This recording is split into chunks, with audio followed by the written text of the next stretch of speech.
esse é o programa de Política e Ideias da Record News. Hoje recebendo a antropóloga Débora Diniz, que acaba de concluir uma pesquisa com Marilena Correia, da Universidade do Estado do Rio de Janeiro. A Débora é da Universidade de Brasília, sobre a questão do aborto no Brasil. Muito obrigado por ter aceitado o nosso convite. Qual que é a principal conclusão desse estudo? Olha, esse foi um estudo de 20 anos de recuperação dos estudos brasileiros sobre aborto. O nosso objetivo era qualificar o debate público. Então, nós resumimos as tendências de 2.165 estudos realizados no Brasil.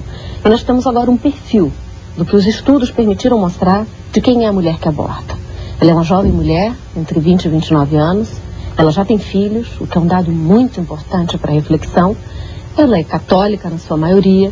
Ela tem até 8 anos de estudo, é trabalhadora e decisão pelo aborto foi tomada com a presença do seu companheiro, namorado ou marido. Essa é muito mais, então, uma questão de controle de natalidade, já que outros métodos não funcionaram, é uma questão extrema. Eu talvez não dissesse controle de natalidade, eu diria que era um ato de responsabilidade reprodutiva dessas mulheres. Por que isso? Essas são mulheres que já têm filhos. Elas sabem o que é cuidar de uma criança. Elas sabem a delícia e o desafio que é a maternidade. E é deste lugar que a grande maioria delas decide não levar adiante uma gestação. Mas o segundo ponto é que a maioria delas também faz referência ao uso de métodos contraceptivos. Ou eles falharam, ou eles tiveram mau uso.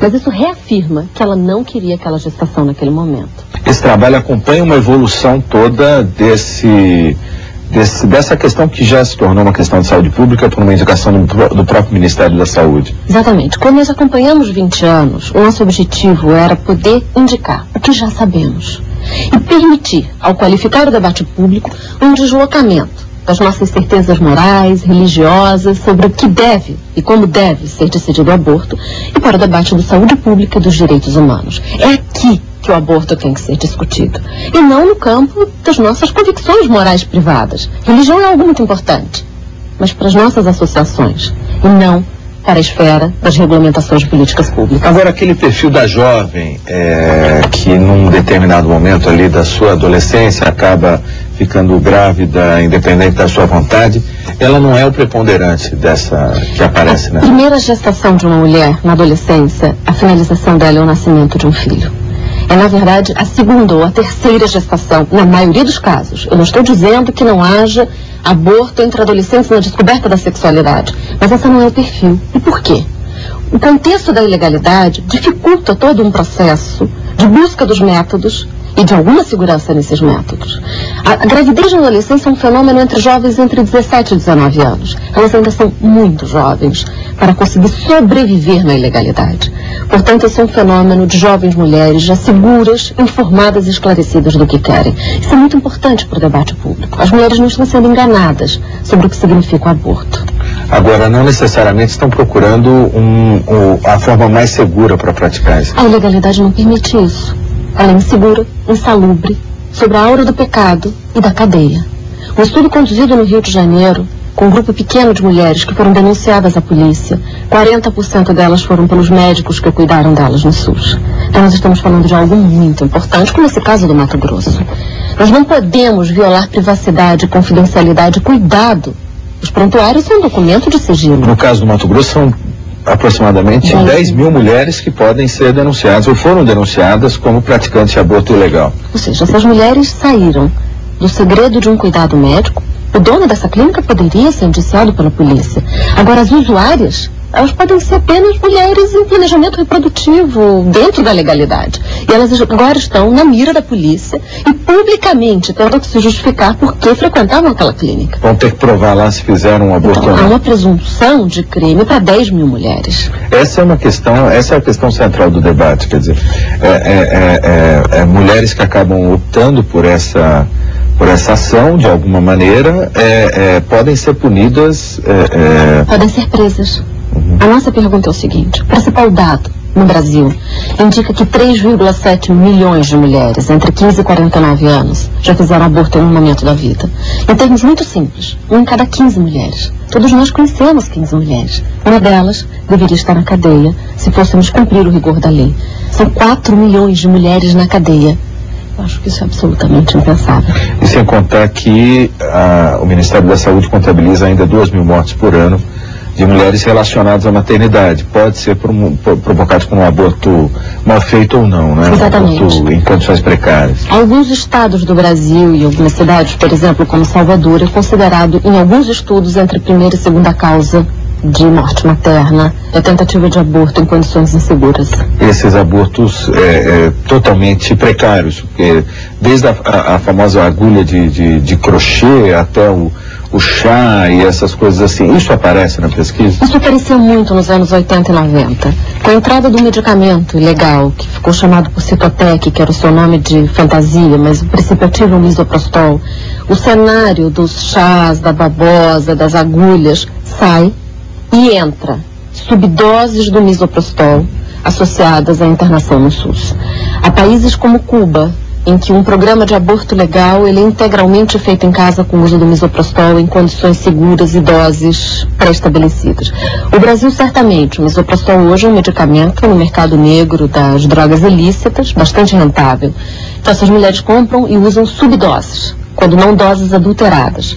Então nós não sabemos quanto... Falsificados, até porque esse medicamento pode ser verdadeiro ou não, pode ser... Exatamente. E aí, pela garantia de se conseguir o intento, acabam tomando uma dose muito alta e isso provoca um problema.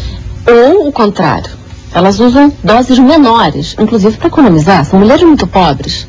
Então elas iniciam o aborto em casa, o processo de perda sanguínea, e aí vão para o SUS. A senhora acha que essa pesquisa também revela que os métodos contraceptivos não estão de uma forma simples, para colocar de uma forma simples para as mulheres, ou seja, falta informação? Essa é uma hipótese válida, especialmente para o Nordeste, onde há o menor uso de métodos contraceptivos. No entanto, nenhum país do mundo que legalizou o aborto dissociou de um debate de planejamento familiar. Um dos compromissos do Ministério da Saúde nesse momento é com uma ampla campanha e distribuição de métodos contraceptivos. No entanto, nós temos um diálogo importante com algumas comunidades religiosas que defendem apenas os métodos naturais. Eles são os mais falhos.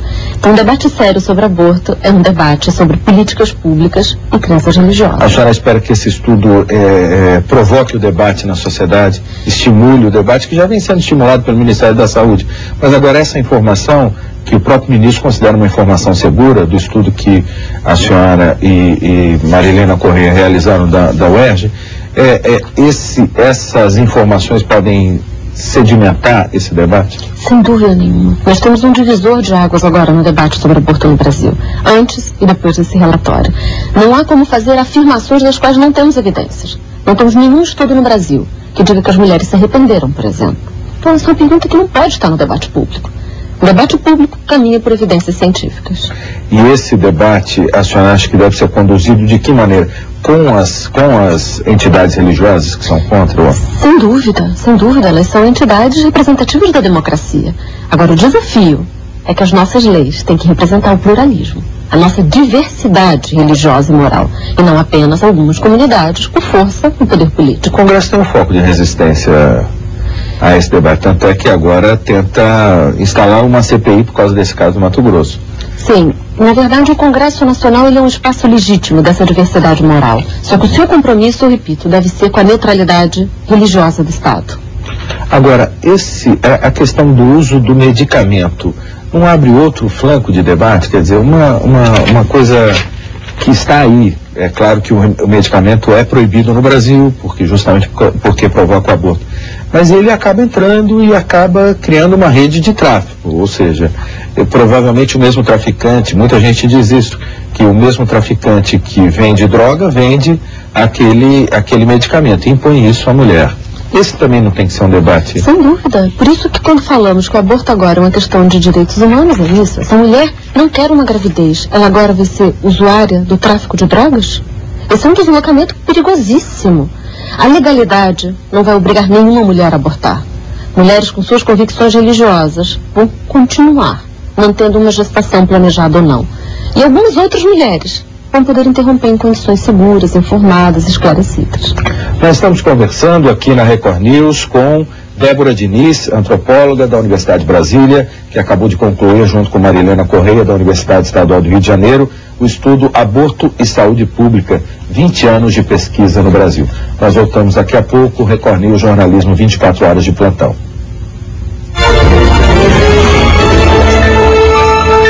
Nós voltamos a conversar aqui na Record News com a antropóloga Débora Diniz, que acaba de concluir o estudo Aborto e Saúde Pública, 20 anos de pesquisa no Brasil, que identifica parte das mulheres que acabam optando pelo aborto e que correm o risco de uma punição.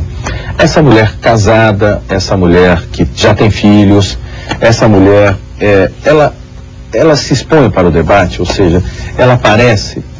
Muitas delas sim. Se nós acompanharmos o último ano de debates, claro que elas têm medo, né? Depois de 8 anos apenas é que elas poderiam falar disso com liberdade, mas algumas estão dispostas a falarem. Recentemente, uma revista de circulação nacional, uma das editoras, fez um artigo dizendo ao final: eu fiz aborto, eu não me arrependo e não me orgulho, mas eu fiz. Então nós estamos começando a permitir que as mulheres se exponham. E essa é uma questão, quer dizer, a senhora é professora de bioética também, que é um tema cada vez maior na sociedade, porque justamente é fruto do conhecimento que a medicina produz. E uma das questões polêmicas que envolve, que é correlacionado ao aborto na questão religiosa, é o das células-tronco. Qual que a senhora acha que deve ser o encaminhamento da justiça brasileira em relação a isso? Veja, no tema das células-tronco, eu represento uma entidade da qual somos um dos especialistas no Supremo. A nossa tese é muito simples. A pesquisa brasileira com células-tronco vai ser preferencialmente com embriões inviáveis. Embriões inviáveis são aqueles que, mesmo transplantados para o útero de uma mulher, não vão gerar uma nova vida. Isso não tem nada a ver com o debate sobre o aborto. A pergunta sobre o início da vida não cabe nesse tema. É um embrião congelado cujo destino será o congelamento permanente ou o descarte. Ele é inviável, segundo diagnósticos e resoluções da Anvisa. Portanto, o debate é uma promoção da ciência e o bem-estar de pessoas que hoje sofrem de doenças degenerativas e incuráveis na lata do lixo. Então, na verdade, nós não temos sequer um dilema religioso aqui. Nós temos dogmas sobre quando inicia a vida, é na fecundação. Não é assim que um Estado não religioso conduz o debate. Mas quem contesta esse raciocínio diz que a possibilidade de estudo desses embriões inviáveis abre a possibilidade para o estudo de embriões que seriam viáveis, e ali estaria a discussão do início da vida. Então, na verdade, nós não estamos discutindo o que está em pauta, estamos discutindo medos futuros do que possa vir. Não é assim que nós caminhamos no Estado democrático. Nós temos mecanismos seguros de dizer: o que está em debate agora é isto, e é isto que nós queremos. O que está em discussão no Supremo Tribunal Federal é o artigo 5º da Lei de Biossegurança, é apenas isso. Não é aborto, não é eugenia, não é manipulação de embriões para outras finalidades, é apenas isso. E é isso que nós estamos discutindo. E essas pesquisas, para que o telespectador entenda, elas podem gerar o quê? Uma das grandes expectativas são doenças degenerativas como diabetes, como doenças cardíacas, como o mal de Parkinson, doença de Alzheimer, diversos tipos de câncer. Ou seja, são doenças para as quais a medicina hoje não tem nada a oferecer. Nada. Apenas a certeza de uma morte precoce e de sofrimento. A pergunta é: por que não deixar os cientistas tentar com embriões inviáveis, congelados permanentemente, que serão descartados? Pelas imagens que se vê no Supremo Tribunal Federal, quando isso começou em debate, apareceram ali pessoas que têm dificuldade de locomoção. Para esse caso específico, há muita esperança. Sim, porque na pesquisa de células-tronco. Isso, porque em muitos casos são doenças degenerativas do sistema muscular. Portanto, há uma expectativa de se conheça qual é o processo de degeneração para daí se encontrar um mecanismo de cura. A senhora caminha também por outras vias para esse processo de discussão. Acho que até com uma forma de, não digo popularizar, mas divulgar mais informações. A senhora já escreveu livros, escreve artigos e tem um caminho pelo cinema, né? Por que essa forma de tentar tocar em assuntos tão complexos, científicos tão complexos? Olha, como uma professora universitária, eu tenho um largo debate na minha comunidade científica. No entanto, o primeiro documentário que eu produzi com a jornalista Eliane Brum se chama História Severina, e é sobre o aborto em caso de anencefalia. Milhares de pessoas que nunca leriam um livro meu viram os 20 minutos de filme. Ele permite debates, ele permite a apresentação da evidência, que é a força da linguagem da imagem. Então, com o caminho do documentário, que é o real, não é a ficção, eu descobri que eu posso dialogar com diferentes personagens da vida social e que todos estão no debate público. Essas dificuldades parecem sempre distantes, né? A gente fala muito do problema do vizinho e trata muito a questão do aborto como um problema do vizinho. Mas pelos números que a senhora verificou na pesquisa, quer dizer, uma entre cada 15 mulheres pode ter procurado essa forma de interrupção de uma gravidez. Essa é uma forma de alertar que esse é um assunto não tão distante? Isso, que esse é um assunto de todos nós. Ao vermos quem é essa mulher, nós temos uma identificação com ela. São mulheres comuns. Elas não são aquelas, ou as adolescentes em descoberta de sexualidade. Isso não significa que elas não estejam aqui, mas ela não é o perfil do aborto no Brasil. Então, que são mulheres como todas nós, que em algum momento se veem diante de uma gravidez não planejada. A senhora enfrenta a reação dessas, principalmente entidades religiosas, especialmente da Igreja Católica, que combatem qualquer discussão sobre a legalização do aborto? Sim, mas já foi mais no passado. Nós, inclusive, fomos para os tribunais em alguns casos de ofensa. Mas agora o processo está mais respeitoso. E agora a senhora fez um outro filme, Solitário Anônimo. Esse já é um outro tema. Sobre o direito de morrer. Ele foi um senhor de 78 anos em que pediu o direito de morrer. E, na verdade, a história conta o que aconteceu com ele. Seria a ortotanásia? Seria essa a ortotanásia? Na verdade, o que ele pedia, ele não pediu ajuda de ninguém. Ele descobriu a única forma que no Estado brasileiro alguém pode morrer sem precisar de ajuda, fazendo uma greve de fome. Ele parou de comer durante 3 meses e ele foi descoberto, já em processo de inanição final. Esse direito está resguardado, apesar da eutanásia ser proibida no Brasil. Porque ninguém é obrigado a comer. Ele não estava pedindo ajuda de ninguém. Ele não pediu que ninguém o matasse. Ele só queria ficar sozinho e esperar o momento final dele, parando de comer. Só que ele foi descoberto. Como é que a senhora acha que esse debate deve ser encaminhado no Brasil, da eutanásia também? Na verdade, nós temos que decidir como queremos morrer e pensar na extensão de como vivemos. Me parece que esse é um dos direitos mais inalienáveis de todos nós. Isso não significa que estamos num estado nazista, opressor, de que vamos matar os indesejáveis. Mas morrer tem que ser um ato sublime da vida. Cada um de nós é que pode decidir como será. É ser cuidado. E ser cuidado é morrer como acreditamos, que é morrer bem. Isso é impossível hoje em dia pela legislação brasileira. Isso é proibido, isso é um crime. Mas a ortotanásia ainda é, vamos dizer assim, não, é uma decisão que pode acontecer. Muito à beira do leito, caso a caso, sem atingir os tribunais. É uma decisão muito caso a caso. O que é a ortotanásia?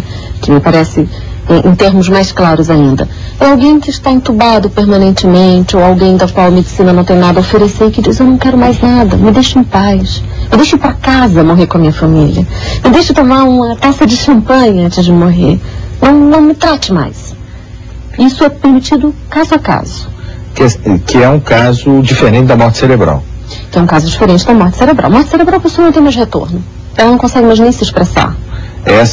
Esse caso, mas ainda existe discussão sobre a morte cerebral. No caso do debate da anencefalia, o então procurador-geral contestava o diagnóstico de morte cerebral, dizendo que o sangue corria nas veias era a vida. Isso medicamente já está provado que não tem qualquer fundamento.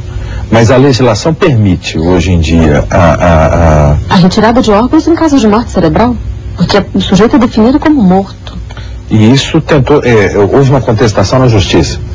Isso, na verdade, o que foi a ação de anencefalia no Supremo Tribunal Federal? Um feto anencefálico, um feto sem cérebro. É um feto que não sobrevive ao parto. A contestação do procurador-geral durante o julgamento era de que se ele tinha sangue correndo nas veias, ele tinha vida. Se ele tinha coração batendo, ele tinha vida. Essa não é a definição de morte vigente no Brasil e nem do ponto de vista médico. A senhora se dedica a temas polêmicos, vamos dizer assim. E são questões que às vezes a sociedade não quer discutir, só quer discutir no limite, ou seja, quando se vê diante desse assunto. Isso falta na sociedade brasileira, quer dizer, uma criação de códigos que possam ser acessados quando necessários. Eu diria que o que mais falta é uma educação permanente para a reflexão ética, que esse é o meu trabalho dentro da universidade. Quando eu vejo os estudantes na sala de aula e colocamos um debate sobre aborto fundamentado, eu não tenho violência, eu não tenho agressão. Eu tenho raciocínio sobre a dor do outro. Na verdade, o que nós temos, o maior desafio é a aproximação ao sofrimento do outro. Mas isso sem discurso de compaixão. O que significa uma mulher que já tem um filho, uma mulher que não deseja essa gravidez, ser impedida de interromper e ser obrigada a manter um filho e ter esse filho nesse estado? Mas existem questões que ficam em aberto, por exemplo, a questão dos clones, quer dizer, a possibilidade de produção de clones, que é algo que não está decidido na legislação brasileira. A gente já viu muito, mas não está decidido. Na verdade, não é tudo que nós sabemos fazer que nós vamos poder fazer. Os clones, eles têm... O debate sobre clonagem humana, ele traz vários desafios. Nós não sabemos fazer um clone. Tentar hoje fazer um clone humano é criar um monstro. E isso tem riscos de segurança nos procedimentos científicos. Então não pode. Nem sabemos fazer. Então essa é uma pergunta de futurismo. Mas a clonagem de animais, ela é permitida no Brasil? E é feita há quase 30 anos. Animais não humanos. Mas ela é permitida no Brasil. Porque em alguns momentos a gente olha como uma coisa estranha que pode gerar, acaba caindo nesse debate. Mas não necessariamente isso está próximo. Não, eu diria que está muito distante. Todo o nosso sistema legal não tem qualquer possibilidade de se passar um tema como clonagem. E quase nenhum país do mundo permitiu. Agora, a pesquisa genética no Brasil avançou muito. Avançou muito. Nós temos centros importantíssimos do ponto de vista internacional em pesquisas, por exemplo, como doenças cardíacas. O Brasil é uma das maiores referências do mundo. Essas pesquisas genéticas trazem a possibilidade de reprodução já de órgãos, ou não? Não, na verdade o que está se tentando, por enquanto, é descobrir quais são os mecanismos de cura e de tratamento para algumas doenças. Nós temos estágios iniciais, mas isso não só no Brasil, é no mundo inteiro. E esse também é um debate que aflige um pouco no Brasil. Claro. Por que essas questões ficam mais polêmicas no entendimento da senhora aqui no Brasil? Porque, primeiro, eu diria que nós não temos ainda um treino para o raciocínio ético, que é pensar que as respostas não são simples. O segundo é que temos que parar de falar em sim ou não. Sim, aborto, não aborto. Não, vamos pensar em que situações, como, de que forma, quem são essas pessoas. Nós temos que mudar as perguntas sobre esses temas tão polêmicos. Eutanásia vai abrir espaço para um Estado que vai exterminar os deficientes. Isso é o nazismo. Nós não estamos no nazismo. Nós estamos numa cultura de direitos humanos. Nesse espaço, alguém pode dizer como quer morrer? Essa que é a pergunta diferente. Agora, o debate é travado no Brasil. A questão religiosa, ela acaba preponderando? Sem dúvida nenhuma. Não que ela não deva fazer parte, mas ela não pode impor tantas certezas para todos. Se nós dois formos cotejar as nossas crenças religiosas, nós vamos acreditar em coisas diferentes. E queremos um Estado que proteja a sua crença e a minha crença. Essa que tem que ser o fundo. De onde nós vamos partir para um debate como esse? Esse estudo que a senhora concluiu está oferecido ao Ministério da Saúde, é isso? Isso foi financiado pelo Ministério da Saúde. E o Ministério da Saúde, a partir disso, tenta reiniciar o debate. Exatamente. E essa é uma função que o Ministério vem tentando sempre, não é? Sistematicamente qualificar as políticas em saúde no Brasil.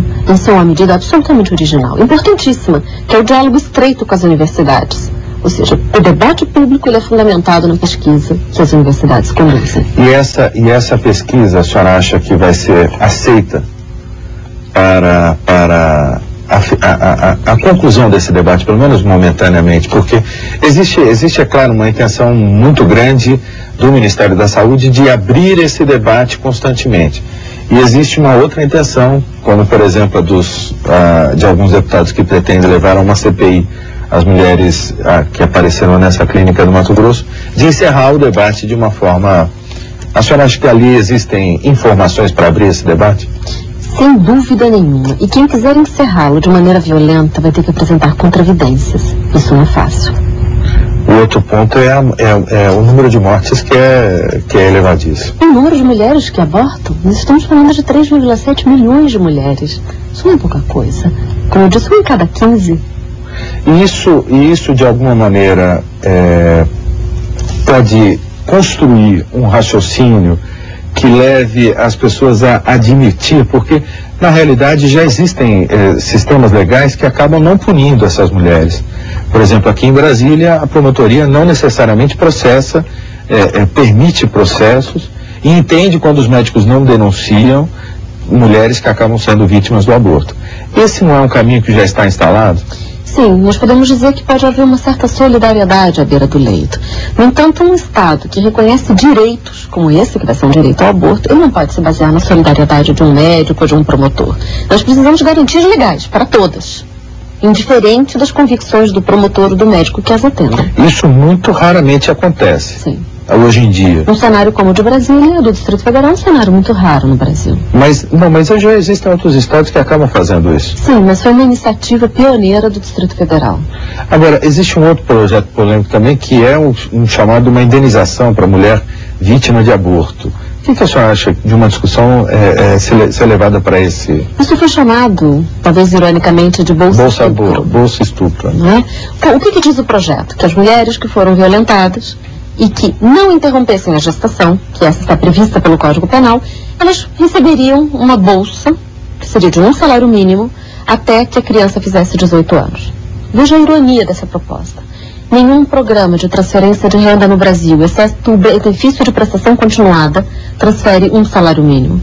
Ia ser o programa de transferência de renda de maior magnitude no país, em termos de transferência de recursos. Esse é o primeiro ponto. O que esse projeto está protegendo? As mulheres em idade reprodutiva? Todas as mulheres teriam que receber, todas as mulheres que possam ter filhos. A criança que nasceu, vamos proteger todas as crianças recém-nascidas. Ou uma convicção religiosa de que o estupro não deva ser permitido, que o caso do aborto por estupro possa ser permitido. Me parece que essa é a terceira opção.